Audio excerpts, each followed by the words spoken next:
എല്ലാവർക്കും നമസ്കാരം. ആദ്യമായിട്ട് ഇന്ന് ഇരിഞ്ഞാലക്കുടയുടെ മണ്ണിൽ, തൃശ്ശൂരിൻ്റെ മണ്ണിൽ സ്കെപ്സിസ് 2025 ഭാഗമായിട്ട് ഇന്ന് ഈ വേദിയിൽ നിൽക്കാൻ അവസരം നൽകിയ എസെൻസ് ഗ്ലോബലിൻ്റെ ഭാരവാഹികളോടും സ്കെപ്സിസിൻ്റെ സംഘാടകരോടും നന്ദി പറഞ്ഞുകൊണ്ട് തന്നെ തുടങ്ങട്ടെ. ഇന്നത്തെ നമ്മുടെ വിഷയം എന്തുട്ടെ AI എന്നുള്ളതാണ്. AI എന്നാൽ ആർട്ടിഫിഷ്യൽ ഇൻ്റലിജൻസ് അല്ലെങ്കിൽ നിർമ്മിത ബുദ്ധി അല്ലേ? ആമുഖത്തിലേക്ക് കടക്കും മുൻപ് നിങ്ങളുടെ അനുവാദത്തോടെ എനിക്ക് ഈ വേദിയിലേക്ക് ഒരാളെ കൂടെ ക്ഷണിക്കാനുണ്ട്. ഇടയ്ക്കൊക്കെ ഞാൻ കൂടെ കൂട്ടാറുള്ള എൻ്റെ ഒരു സഹ അവതാരികയാണ്. പ്ലീസ് വെൽക്കം മായ. എല്ലാവർക്കും നമസ്കാരം. ഞാൻ മായ, നിങ്ങളുടെ AI അസിസ്റ്റന്റ് ആണ്. നമുക്ക് ചുറ്റുമുള്ള ലോകത്തെ പരിവർത്തനം ചെയ്യുന്നതിനായി മനുഷ്യരും AIയും തമ്മിലുള്ള പങ്കാളിത്തത്തെക്കുറിച്ച് എനിക്ക് ധാരാളം സംസാരിക്കാനുണ്ട്. ഇത് അവതരിപ്പിക്കാൻ സ്കെപ്സിസ് 2025 എന്ന അനുയോജ്യമായ പ്ലാറ്റ്ഫോം നൽകിയ എസെൻസ് ഗ്ലോബലിന് വലിയ നന്ദി. താങ്ക്സ് മായ.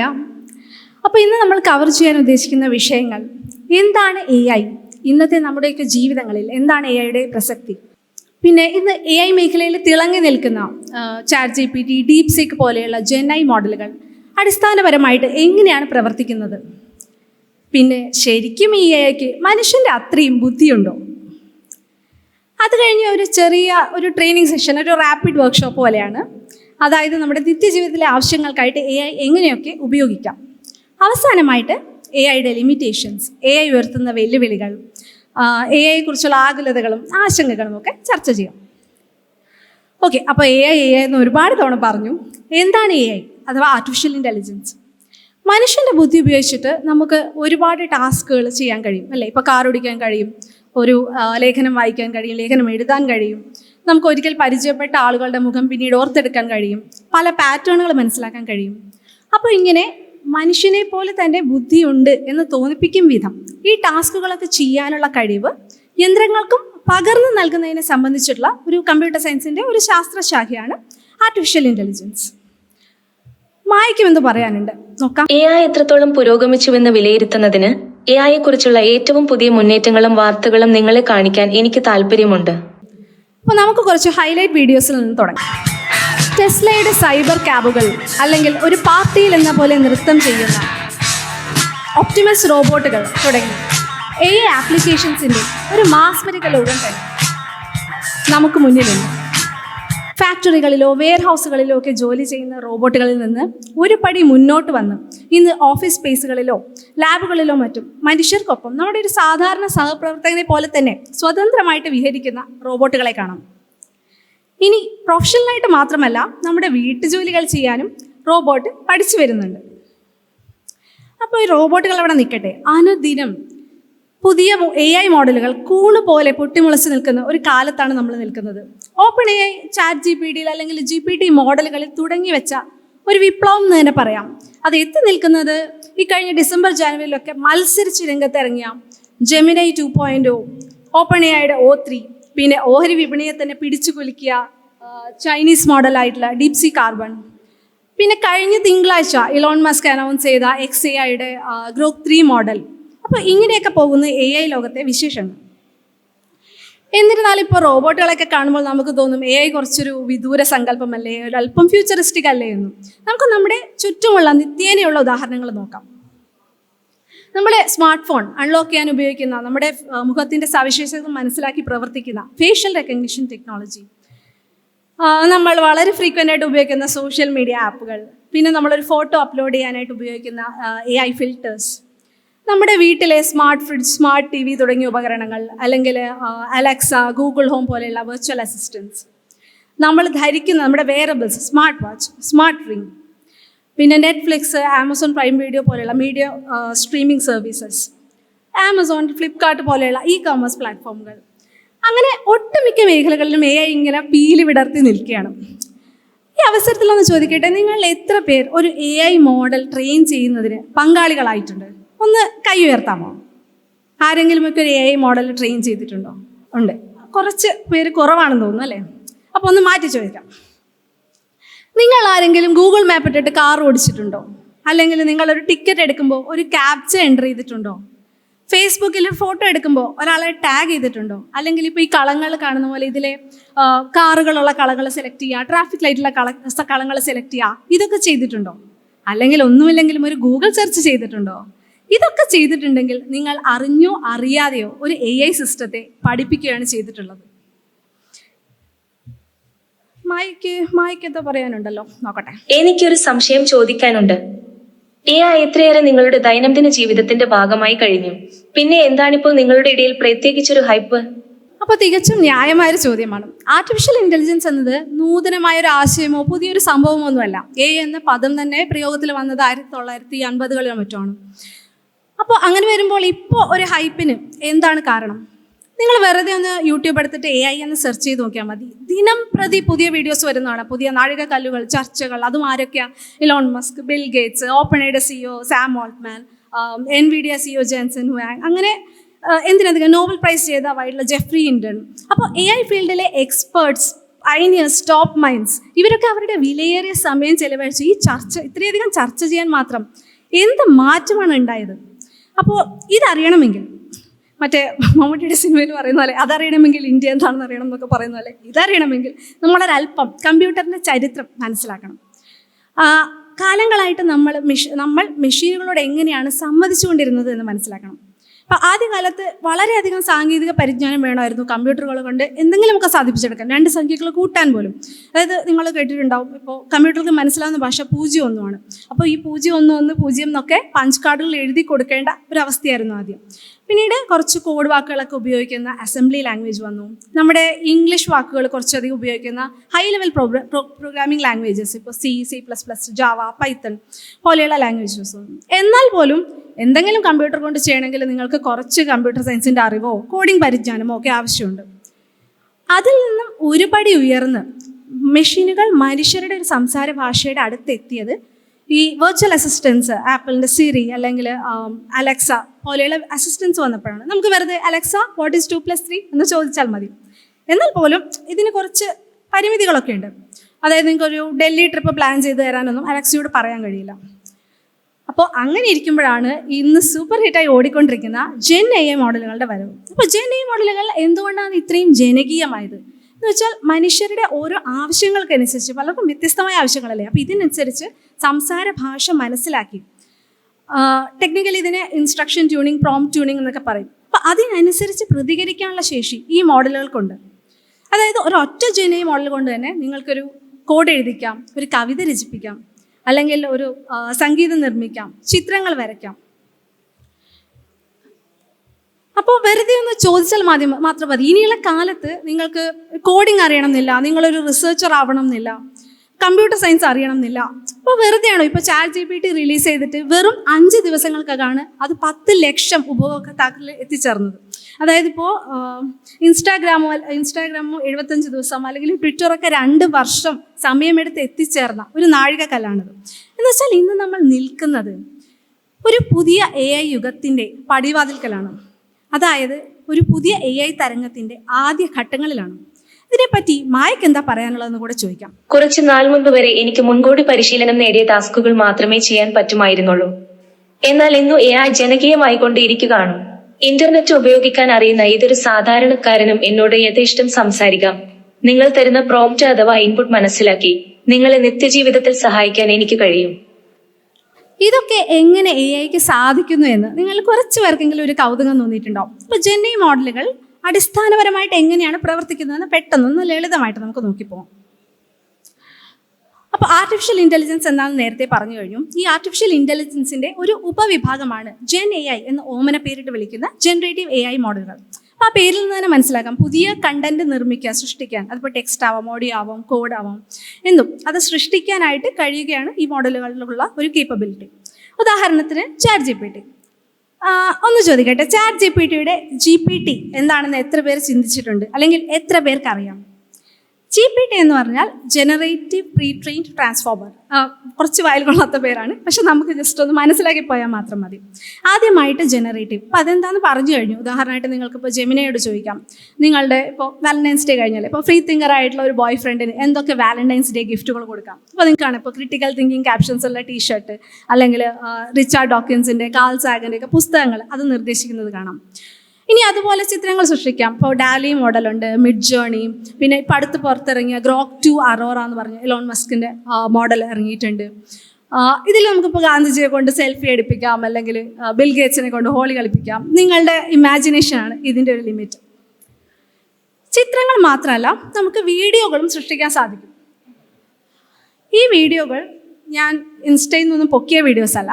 ഇതിൽ മുകളിലുള്ളത് ഇപ്പോൾ ഡിസംബറിൽ ഗൂഗിൾ റിലീസ് ചെയ്ത VO2 എന്ന വീഡിയോ ജനറേഷൻ മോഡൽ നിർമ്മിച്ചതും, താഴെയുള്ളത് ഓപ്പൺ എയുടെ സോറ എന്നുള്ള മോഡൽ നിർമ്മിച്ച വീഡിയോ ആണ്, കൃത്യമായിട്ട് നിർമ്മിച്ച വീഡിയോ ആണ്. അതായത് ഇപ്പോൾ നിങ്ങൾക്കിപ്പോൾ ഒരു പ്രഭാത സൂര്യൻ പൊട്ടിവിടരുന്ന സമയത്ത് ഒരു ചായ കുടിക്കുന്ന വീഡിയോ, അല്ലെങ്കിൽ ഒരു ചായ കോപ്പയ്ക്കുള്ളിൽ 2 പടക്കപ്പലുകൾ യുദ്ധം ചെയ്യുന്നൊരു വീഡിയോ, അങ്ങനെ നിങ്ങളുടെ ഭാവനയ്ക്ക് അനുസരിച്ച് എന്തും നിർമ്മിച്ചെടുക്കാം. നമ്മളിതിനൊരു പ്രോംപ്റ്റ് മാത്രം കൊടുത്താൽ മതി. ഈ അരികിലായിട്ട് കൊടുത്തിട്ടില്ലേ കുറച്ച് ടെക്സ്റ്റ്, അതാണ് പ്രോംപ്റ്റ്. നമ്മളിതിന് എന്ത് ഇൻപുട്ട് നൽകുന്നോ അതിനെയാണ് പ്രോംപ്റ്റ് എന്ന് പറയുന്നത്. ജെനൈ ആപ്ലിക്കേഷൻസ് വളരെ വ്യാപകമായതോടെ ഇന്ന് പ്രോംപ്റ്റ് എഞ്ചിനീയറിംഗ് എന്ന് തന്നെ ഒരു രംഗം ഉരുത്തിരിഞ്ഞ് വന്നിട്ടുണ്ട്. അതിനെക്കുറിച്ച് നമുക്ക് കുറച്ചുമായിട്ട് സംസാരിക്കാം. നമുക്കിപ്പോൾ GPT-യിലേക്ക് തിരിച്ചു വരാം. എന്താണ് P? ഇപ്പോൾ P four pre training. Pre training എന്നത് ഒരു AI മോഡൽ മനുഷ്യൻ്റെ സംസാര ഭാഷയെക്കുറിച്ച് ഒരു അടിസ്ഥാന ധാരണ നേടിയെടുക്കുന്ന ഒരു ഘട്ടമാണ്. അതായത് ഇൻ്റർനെറ്റിലും അല്ലാതെയുമുള്ള ടെറാബൈറ്റുകളോളം ടെക്സ്റ്റ് ഡേറ്റയിൽ നിന്നും മനുഷ്യൻ്റെ ഭാഷയുടെ രീതി, ഘടന, പദാവലി, വ്യാകരണം ഇതിലൊക്കെ പരിശീലനം നേടുന്ന ഒരു സമയം.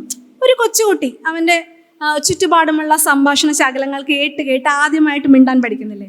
ഒരു ഹായ് പറയുമ്പോൾ തിരിച്ചൊരു ഹായ് പറയണം. അതായത് അടുത്തത് എന്താണ് പറയേണ്ടത് എന്നാണ് ആ കുട്ടി പഠിക്കുന്നത്. രസകരമായ സംഗതി എന്ന് വെച്ചാൽ ഈ ജെനൈ മോഡലുകളെയും ട്രെയിൻ ചെയ്യുന്നത് അങ്ങനെയാണ്.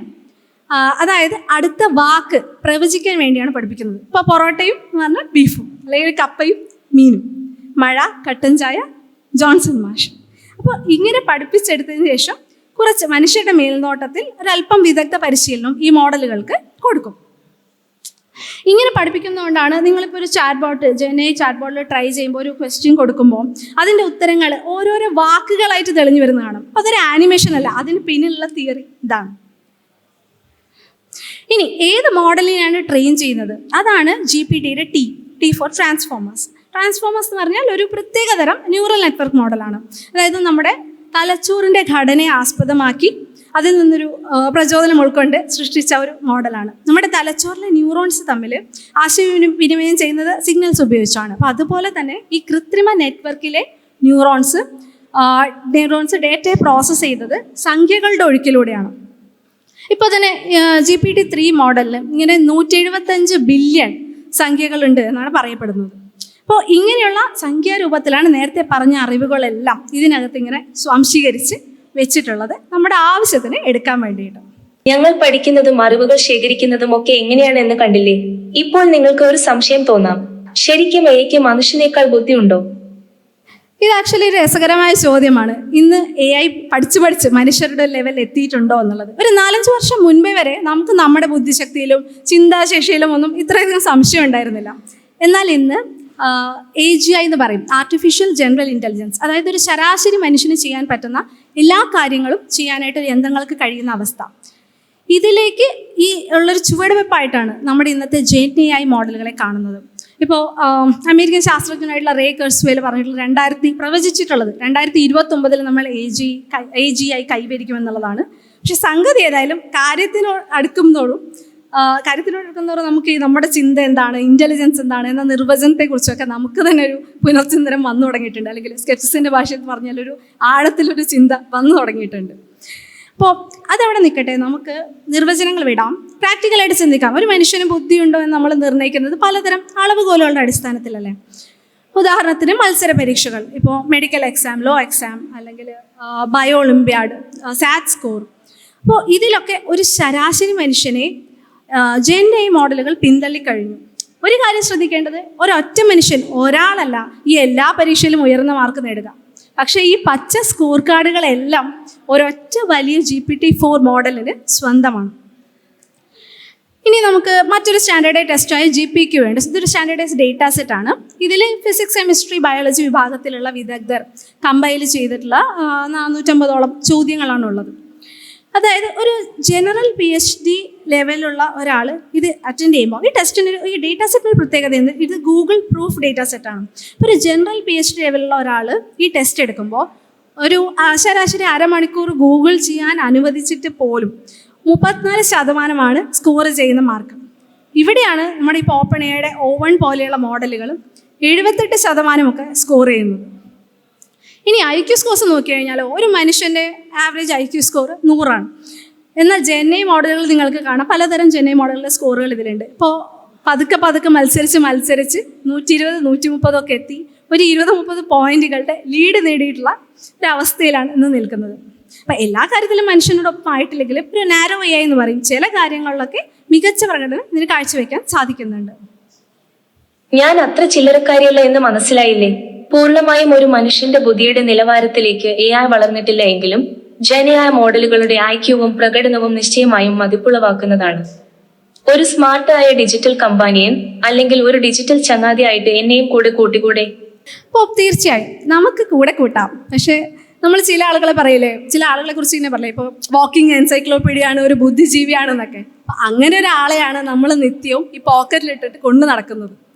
അപ്പോൾ ഇത്രയധികം അറിവിൻ്റെ ഒരു കലവറ നമ്മുടെ ഒരു വെളിപ്പാടകലെ അല്ലെങ്കിൽ വെറും ഒരു ചോദ്യത്തിനപ്പുറം പ്രാപ്യമായൊരു സ്ഥിതിക്ക് നമ്മൾ എന്ത് ചോദ്യം എങ്ങനെ ചോദിക്കുന്നു എന്നതിന് വളരെയധികം പ്രസക്തിയുണ്ട്. അപ്പോൾ ഇതിനെ സംബന്ധിച്ചിട്ടുള്ള ഒരു രംഗമാണ് പ്രോംപ്റ്റ് എഞ്ചിനീയറിംഗ്. അതായത് നമ്മുടെ കാര്യങ്ങൾ ഫലപ്രദമായിട്ട് സാധിച്ചെടുക്കാനായിട്ട് എയോട് എങ്ങനെ കാര്യക്ഷമമായിട്ട് ഇടപഴകണം എന്നതിനെക്കുറിച്ച് നമുക്കൊരു ചെറിയൊരു ട്രെയിനിങ് എടുക്കാം. ഇപ്പോൾ ആദ്യമായിട്ട് നിങ്ങൾക്കൊരു പുതിയ കാര്യം പഠിക്കണം, പ്രോംപ്റ്റ് എഞ്ചിനീയറിംഗ് തന്നെ ഉദാഹരണമായിട്ട് എടുക്കാം. നമുക്ക് എയോട് ചോദിക്കാം, വാട്ട് ഈസ് പ്രോംപ്റ്റ് എഞ്ചിനീയറിംഗ്? അങ്ങനെയല്ല, നമുക്ക് ചോദിക്കാം ഒരു സാധാരണക്കാരന് മനസ്സിലാവുന്ന രീതിയിൽ, പറ്റുമെങ്കിൽ മലയാളത്തിൽ ഇതെന്താണെന്നൊന്ന് പറഞ്ഞു തരാം. അപ്പോൾ അത് പറഞ്ഞു തരുന്നത് പ്രോംപ്റ്റ് എഞ്ചിനീയറിംഗ് വളരെ ലളിതമാണ്. നമ്മൾ എത്രത്തോളം വ്യക്തമായും കൃത്യമായും നമ്മുടെ പ്രോംപ്റ്റുകൾ ഇൻപുട്ടുകൾ കൊടുക്കുന്നോ അത്രയും നല്ല ഫലങ്ങൾ കിട്ടും. ഇപ്പോൾ ഉദാഹരണത്തിന് ഒരു ട്രിപ്പ് പ്ലാൻ ചെയ്ത് തരൂ എന്ന് എയോട് പറഞ്ഞാൽ ചിലപ്പോൾ നിങ്ങളെ ചന്ദ്രനിലേക്ക് അയക്കും. പക്ഷേ ഇപ്പോൾ ഒരു കൃത്യമായിട്ട് 3 ദിവസത്തിൽ നമുക്കൊരു ഡൽഹി സന്ദർശനം പ്ലാൻ ചെയ്ത് തരും എന്ന് പറഞ്ഞാൽ നിങ്ങൾക്ക് റെഡ് ഫോർട്ടോ ഇന്ത്യ ഗേറ്റോ ഒക്കെ കാണാൻ പറ്റുന്ന ഒരു പ്ലാൻ ഉണ്ടാക്കി തരും. ഇനിയിപ്പോൾ ചെങ്കോട്ട സന്ദർശിക്കുമ്പോൾ നിങ്ങൾക്ക് അതിനെക്കുറിച്ച് അതിൻ്റെ ചരിത്രം അറിയാൻ തോന്നിയെന്ന് വെച്ചോ, ടൈപ്പ് ചെയ്യണമെന്ന് പോലില്ല, നിങ്ങൾക്കൊരു ഫോട്ടോ എടുത്തിട്ട് ഇതെപ്പോഴാണ് പണി കഴിപ്പിച്ചത് എന്നൊന്ന് വോയിസ് ചോദിച്ചാൽ മതി. അതായത് ടെക്സ്റ്റ് മാത്രമല്ല, വോയിസോ അല്ലെങ്കിൽ ഫോട്ടോകൾ, ഇപ്പോൾ live camera, even screen share options വരെ നിങ്ങൾക്ക് AI ഉപയോഗിക്കാം. പിന്നെ നിങ്ങൾക്ക് ഏത് ഫോർമാറ്റിലുള്ള ഫലങ്ങൾ വേണം എന്നുള്ളതും നിങ്ങൾക്ക് പറഞ്ഞു കൊടുക്കാം. ഇപ്പോൾ ഈ ഇവൻറ്റിൻ്റെ നിങ്ങൾക്ക് ഒരു സ്റ്റാറ്റസ് ഇടണമെങ്കിൽ ഇതിന് വേണ്ടിയിട്ടുള്ള കുറച്ച് സോഷ്യൽ മീഡിയ ഹാഷ്ടാഗ്സ് ജനറേറ്റ് ചെയ്ത് തരാൻ പറയാം. അപ്പോൾ അത് ആ ഫോർമാറ്റിൽ ജനറേറ്റ് ചെയ്ത് തരും. ഇനി ഇത് കൂടാതെ ഏത് ശൈലിയിൽ വേണമെന്ന് പറയാം. ഇപ്പോൾ നിങ്ങൾക്ക് സ്പൈഡർമാനെയോ അയൺ മാനെയോ ഒക്കെ ഒരു 1920s ഫിലിമായിട്ട് കാണിക്കാൻ പറഞ്ഞാൽ ഏകദേശം അത് കാണിച്ചു. The Avengers, a band of extraordinary heroes, each gifted with powers beyond the ordinary. During the Battle of New York, our heroes faced an alien invasion. Tony Stark took to the skies. സമയപരിധി ഞാനൊന്ന് cut ചെയ്യാണ്. അപ്പം അതുപോലെ എത്രത്തോളം വ്യക്തതയും കൃത്യതയും കൂടുതൽ കൊടുക്കാൻ കഴിയുന്നത്ര നമ്പറുകൾ കൊടുക്കുക. ഇപ്പോൾ നിങ്ങൾക്കൊരു ഡയറ്റ് പ്ലാൻ വേണമെങ്കിലും ഇപ്പോൾ നിങ്ങൾക്ക് പറയാം 52 കിലോ ഉള്ള ഒരാൾക്ക് ദിവസേന ഇപ്പോൾ 2000 കാലറീസ് വേണം. ഇതിനുള്ള ഒരു 5 ദിവസത്തേക്കുള്ള കേരളീയ ഭക്ഷണ രീതിയും കൂടെ കണക്കിലെടുക്കുന്ന ഒരു പ്ലാൻ വേണമെന്ന് പറയാം. അപ്പോൾ നമുക്ക് കുറച്ച് പഴംപൊരിയും ബീഫ് ഫ്രൈ ഒക്കെയുള്ള ഒരു ഡയറ്റ് പ്ലാൻ വേണമെങ്കിൽ ഉണ്ടാക്കി കിട്ടും. അതുപോലെ ഏത് നിലവാരത്തിലുള്ള ഉത്തരങ്ങൾ വേണമെന്ന് പറയാം. ഇപ്പോൾ ഒരു 7ാം ക്ലാസ്സിൽ പഠിക്കുന്ന കുട്ടിക്ക് വേണ്ടിയുള്ള കണക്കിൽ പ്രാക്ടീസ് പ്രോബ്ലംസ് ജനറേറ്റ് ചെയ്യാൻ പറയാം. ജനറേറ്റ് ചെയ്യാൻ മാത്രമല്ല, ഇത് സ്റ്റെപ്പ് ബൈ സ്റ്റെപ്പായിട്ട് കാണിച്ചു തരാൻ പറയാം. അപ്പോൾ ഇതിന് ചെയിൻ ഓഫ് തോട്ട് പ്രോംപ്റ്റിംഗ് എന്ന് പറയും. അതായത് ഒരു വരിക്കണക്ക് പോലെ എഴുതി കാണിച്ചു തരാനായിട്ട് നമുക്ക് വേണമെങ്കിൽ ആവശ്യപ്പെടാം. ഇനി ഇതൊക്കെ മാറ്റി വയ്ക്കാൻ നമുക്ക് പ്രൊഫഷണൽ ആവശ്യങ്ങൾക്ക്, നിങ്ങൾക്ക് അനുവദനീയമായിട്ടുള്ള പ്രൊഫഷണൽ ആവശ്യങ്ങൾക്ക്, ഇപ്പോൾ വിഷുവിനൊരു ലോങ് ലീവ് ചോദിച്ചിട്ടൊരു മെയിൽ ഡ്രാഫ്റ്റ് ചെയ്യണം, അല്ലെങ്കിൽ ഒരു CV ഉണ്ടാക്കാനായിട്ട് എല്ലാവരും കഷ്ടപ്പെടാറുണ്ട് അല്ലേ. അപ്പോൾ ഒരു CV നിർമ്മിച്ചെടുക്കാനോ അല്ലെങ്കിൽ പ്രൂഫ് റീഡ് ചെയ്യാനോ ഒക്കെ നമുക്ക് ഉപയോഗിക്കാം. അപ്പോൾ ചുരുക്കി പറഞ്ഞാൽ നമ്മൾ ചോദിക്കുന്ന കോൺസെപ്റ്റോ അല്ലെങ്കിൽ സന്ദർഭമോ സാഹചര്യമോ ഒക്കെ എത്രത്തോളം വിവരിച്ചു കൊടുക്കുന്നോ അത്രത്തോളം മികച്ച ഉത്തരങ്ങൾ നിങ്ങൾക്ക് കിട്ടിക്കൊണ്ടേയിരിക്കും. അപ്പോൾ കാര്യങ്ങളുടെ കിടപ്പ് മനസ്സിലായല്ലോ. ഇങ്ങനെ AIയെ നമ്മൾ നമ്മുടെ ജീവിതത്തിലേക്ക് ഒരു പങ്കാളിയെ പോലെ ക്ഷണിച്ചു കൊണ്ടുവരുന്ന സ്ഥിതിക്ക് AIയുടെ കഴിവുകൾ നമ്മൾ കണ്ടു. ഇനി ഒരല്പം കുറവുകളും AI ഉയർത്തുന്ന വെല്ലുവിളികളും കൂടെ മനസ്സിലാക്കണം. എന്നാലും അത്രേ പണി വാങ്ങാത്ത രീതിയിൽ നമുക്കിത് ഉപയോഗിച്ചിട്ട് മുന്നേറാൻ കഴിയും. അപ്പോൾ ആശങ്കകൾ ഏറ്റവും പ്രധാനമായിട്ട് ഒരു പക്ഷേ ഉള്ളത് ജോബ് ഡിസ്പ്ലേസ്മെൻ്റ് ആയിരിക്കും. അതായത് AI വന്നാൽ ജോലികൾ പോകുമോ? AI റിസർച്ചറായിട്ടുള്ള ആൻഡ്രൂ NG ഒരിക്കലും AI വിശേഷിപ്പിച്ചത് പുതിയ കാലത്തിൻ്റെ വൈദ്യുതി എന്നാണ്. അതായത് മനുഷ്യരുടെ ചരിത്രം എടുത്തു നോക്കാം, ഏതൊരു പുതിയ സാങ്കേതിക വിദ്യ വരുമ്പോഴും അതിപ്പോൾ ചക്രത്തിൻ്റെ കണ്ടുപിടുത്തം മുതൽ ഇപ്പോൾ ഇൻഡസ്ട്രിയൽ റെവല്യൂഷൻ അല്ലെങ്കിൽ ഇപ്പോൾ ഇൻ്റർനെറ്റ് വന്നത്, എന്തെടുത്താലും അതിന് കുറച്ചെങ്കിലും ഒരു സാമ്പത്തിക മൂല്യം പ്രദാനം ചെയ്യാനുള്ള കഴിവുണ്ടെങ്കിൽ അത് നിർബന്ധമായും തൊഴിലിടങ്ങളിൽ ഒരു ചലനം സൃഷ്ടിക്കും. ചലനം എന്ന് പറയാനുള്ളത് കാരണം വിഷമകരമായ സംഗതികളാണ്. ജോലി നഷ്ടപ്പെട്ട് തുടങ്ങിയിരിക്കുന്നു. ഒപ്പം പുതിയ അവസരങ്ങളും സൃഷ്ടിക്കപ്പെട്ട് തുടങ്ങിയിരിക്കുന്നു. ഇപ്പോൾ WEF വേൾഡ് എക്കണോമിക് ഫോറത്തിൻ്റെ കണക്കുകൾ ഇതിനെ സംബന്ധിച്ച് ഇപ്പോൾ പുറത്ത് വന്നിട്ടുണ്ട്. അപ്പോൾ സംഭവമാണ് പുതിയ തൊഴിലവസരങ്ങൾ വരാം. കാരണം വരാനിരിക്കുന്ന 10 വർഷങ്ങളിൽ ആഗോള AI മാർക്കറ്റ് 30 മുതൽ 40% വരെ പ്രതിവർഷം വളരുമെന്നാണ് കണക്കുകൾ കാണിക്കുന്നത്. അതുപോലെ 60 മുതൽ 70% ഓർഗനൈസേഷൻസ്, കമ്പനികൾ അവരുടെ ഏതെങ്കിലുമൊക്കെ പ്രവർത്തനങ്ങളിൽ AI ഉൾപ്പെടുത്താനായിട്ട് ശ്രമിക്കുന്നുണ്ട്. അപ്പോൾ ഇതിലൊക്കെ പുതിയ തൊഴിലവസരങ്ങൾ, ഇപ്പോൾ നേരത്തെ പറഞ്ഞ പോലെ പ്രോംപ്റ്റ് എഞ്ചിനീയർ, അല്ലെങ്കിൽ AI app developer, AI music director, AI art director, AI cyber security officer, AI auditor. അപ്പോൾ ഇങ്ങനെ പുതിയ മേഖലകൾ ഉരുത്തിരിഞ്ഞ് വരാം. പക്ഷെ ഏതായാലും ഒരു കാര്യം ഉറപ്പാണ്, AI നമ്മളുടെ തൊഴിലിടങ്ങളിലേക്ക് മെല്ലെ നുഴഞ്ഞ് കയറിയിരിക്കും. ഇനി എത്ര ശതമാനം എന്ന് മാത്രമേ ഒരു ഐക്യം വരാനുള്ളൂ. അതായത് ഇപ്പോൾ 20 മുതൽ 40-50% വരെയൊക്കെ മെക്കിൻസിയുടെയും ഗോൾഡ്മാൻ സാക്സിൻ്റെയും ഒക്കെ പഠന റിപ്പോർട്ടുകൾ പുറത്തു വരുന്നുണ്ട്. അതിൽ തന്നെ ഏത് മേഖലയിൽ എന്ന് വരെ പഠനങ്ങൾ നടക്കുന്നുണ്ട്. അതായത് ഇപ്പോൾ customer care, tele marketing, administrative positions, legal research, test engineers. അതായത് ഇങ്ങനെ റിപ്പറ്റേറ്റീവായ ആവർത്തകമായ അല്ലെങ്കിൽ എളുപ്പം ഓട്ടോമേറ്റ് ചെയ്യാൻ കഴിയുന്ന നമ്മുടെ ജോലിയുടെ ഭാഗങ്ങൾ, അതായത് ഈ കറുത്തായിട്ട് ഷെയ്ഡ് ചെയ്തിട്ടുള്ള ഭാഗങ്ങൾ, ഈ ഭാഗങ്ങൾ AI ഏറ്റെടുക്കും. ഇനി ഈ ഒരു ഭാഗമല്ലേ ഏറ്റെടുക്കും എന്ന് പറഞ്ഞിട്ട് നമുക്ക് ആശ്വസിക്കാൻ കഴിയില്ല. കാരണം ഇപ്പോൾ 5 പേര് ജോലി ചെയ്യുന്നൊരു സ്ഥാപനമാണെങ്കിൽ അത് 4 പേര് AI ഉപയോഗിച്ച് ഒരു 25% അവരുടെ ജോലി സമയം ലാഭിച്ചാൽ 5-ാമൻ്റെ പണി കുറച്ച് പ്രശ്നത്തിലാണ്, അല്ലേ? അതായത് നമ്മളൊരു റോബോട്ടായിട്ട് വന്നിട്ട് നമ്മുടെ കയ്യിൽ നിന്ന് നമ്മുടെ ജോലി തട്ടിപ്പറിക്കുകയല്ല ഉണ്ടാവുക. നിങ്ങളുടെ തന്നെ AI ഉപയോഗിക്കുന്ന ഒരു സഹപ്രവർത്തനായിരിക്കും നിങ്ങളുടെ ജോലി ചിലപ്പോൾ ഇല്ലാതാക്കുന്നത്. ഇപ്പോൾ മൈക്രോസോഫ്റ്റും ലിങ്ക്ഡിനും ഒക്കെ ചേർന്ന് നടന്ന ഒരു വർക്ക് ട്രെൻഡ് ഇൻഡെക്സ് എന്ന് പറഞ്ഞൊരു സർവേ ഉണ്ടായിരുന്നു. അപ്പോൾ അതിൽ പറയുന്നത് 66% കമ്പനി ലീഡേഴ്സ് പറയുന്നത് AI സ്കിൽസ് ഇല്ലാത്തവരെ ജോലിക്കെടുക്കാൻ താല്പര്യമില്ല എന്നാണ്. അപ്പോൾ ഇതൊക്കെ എങ്ങോട്ടാണ് പോകുന്നതെന്ന് നമുക്ക് മനസ്സിലാവുന്നുണ്ടല്ലോ. നമ്മുടെ മുന്നിലുള്ള വഴി എന്ന് പറഞ്ഞാൽ ഗവൺമെൻറ്റോ അല്ലെങ്കിൽ റെഗുലേറ്ററി ബോഡീസ് ഇതിനൊരു ആക്ഷൻസ് എടുക്കുമായിരിക്കും, പോളിസികൾ ഉണ്ടാവുമായിരിക്കും. പക്ഷെ നമ്മുടെ വശത്ത് നിന്ന് നമുക്ക് ചെയ്യാനുള്ളത് അപ്സ്കിൽ ആൻഡ് റീസ്കിൽ എന്നാണ്. അതായത് ഇപ്പോൾ കാറുകൾ വന്നപ്പോൾ നമ്മൾ കുതിരവണ്ടി ഓടിക്കുകയായിരുന്നെങ്കിൽ അതിനുള്ള പ്രസക്തി അല്പം കുറഞ്ഞാൽ നമ്മൾ അപ്സ്കിൽ ചെയ്യുക, കാറുകൾ ഓടിക്കാൻ പഠിക്കുക, അല്ലെങ്കിൽ റീസ്കിൽ ചെയ്യുക, കാറുകൾ റിപ്പയർ ചെയ്യാനെങ്കിലും പഠിക്കുക. അപ്പം അടുത്തതിലേക്ക് കിടക്കാം. AI ഉപയോഗത്തിലെ വൈകല്യങ്ങളെ കുറിച്ചല്ലേ പറഞ്ഞു വന്നത്. അടുത്തത് മിസ്ഇൻഫർമേഷൻ ആൻഡ് മിസ്യൂസ്. നമ്മുടെ AI തള്ളാനായിട്ട് മിടുക്കനാണ്. അതായത് ഒരു ചെറിയ ഹാലൂസിനേഷൻ്റെ പ്രശ്നങ്ങൾ ഈ AI ക്കുണ്ട്. ഇത് തരുന്ന എല്ലാ വിവരങ്ങളും അത്ര കൃത്യമായിരിക്കണം എന്നില്ല. ഇനി അത് പോരാഞ്ഞിട്ട് AI ഉപയോഗിച്ചിട്ട് ഫേക്കായ വാർത്തകൾ, ചിത്രങ്ങളും ഡീപ്പ് ഫേക്ക് വീഡിയോസുമൊക്കെ പടച്ചു വിടാനായിട്ട് മനുഷ്യർക്കും വളരെ എളുപ്പമാണ്. ഇപ്പോൾ പെൻറ്റഗണിലൊരു സ്ഫോടനം, അല്ലെങ്കിൽ മാർക്ക് സക്കർബർഗിൻ്റെ തന്നെ ഡീപ്പ് ഫേക്ക് വീഡിയോസ് ഇറങ്ങിയിട്ടുണ്ട്. അപ്പോൾ ഇതിന് പ്രശ്നം എന്ന് വെച്ചാൽ സ്വന്തമായിട്ട് AI തീരുമാനിച്ച് മനുഷ്യരെ കബളിപ്പിക്കാൻ വേണ്ടിയിട്ട് നമ്മൾ കാത്തിരിക്കേണ്ട ആവശ്യമില്ല. ആ ജോലി ആര് ചെയ്യും? നമ്മുടെ വാട്സാപ്പ് അമ്മാവന്മാർ ഏറ്റെടുക്കും. ഇനി അതല്ലെങ്കിൽ നിങ്ങൾക്ക് ഊഹിക്കാവുന്ന മറ്റ് തൽപര കക്ഷികളും ഇതിന് പിന്നിലുണ്ടാവും. അപ്പോൾ നമ്മൾ എന്ത് ചെയ്യും? കുറച്ചൊക്കെ ഇപ്പോൾ വാട്സാപ്പ് യൂണിവേഴ്സിറ്റി പോസ്റ്റുകൾ അല്ലെങ്കിൽ ഒരു PR ആക്ടിവിറ്റി ഒക്കെ കണ്ടാൽ തിരിച്ചറിയാനുള്ള ഒരു വിവേകം അത് ശരിക്കും പറഞ്ഞാൽ പുതിയൊരു സ്കില്ലാണ്. അത് നമ്മൾ ആർജിച്ചെടുത്തിട്ടുണ്ട്.